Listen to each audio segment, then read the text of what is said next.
Kuya, ate, bunso,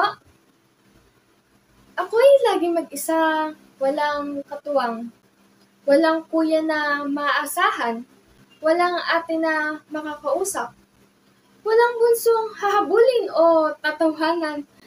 Sa bahay, ako lang ang tinig sa tahimikan. Kapag ako'y nalulungkot, kanino ba lalapit? Hindi ko alam kung paano magkwento ng mabilis. Sa magulang, minsan mahiya o takot, baka hindi nila lubos na maabot.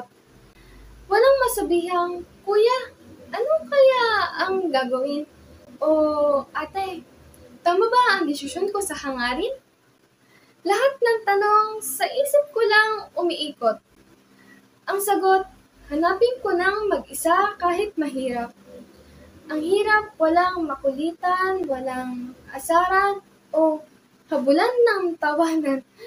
Ako lang ang bida at kontrabida sa kwento. Tahimik ang mundo sa bawat takbo.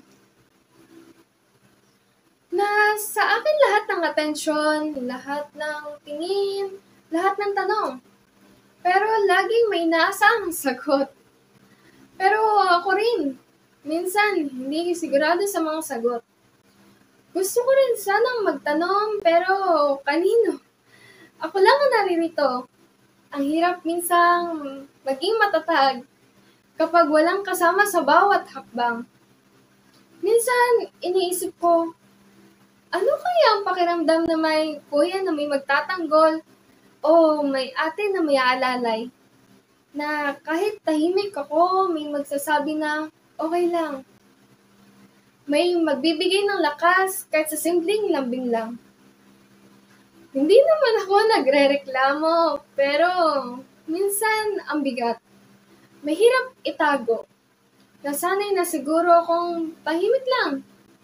Pero minsan gusto ko rin ng karamay sa buhay. Kung may kuya, baka mas madali. Kung may ate, baka mas magaan din ang bigat sa sarili. Pero, ito ang realidad ko. Ako lang ang mag-isa. Laging umaasa sa sariling sigla. Kahit walang kapatid, natutunan kong tumayo. Natutunan kong magtiwala sa sariling puso. At kahit mag-isa, kaya ko pa rin. Kahit minsan gusto kong may katabi rin. Ang hirap pero kaya. Ang bigat pero hindi pabigat.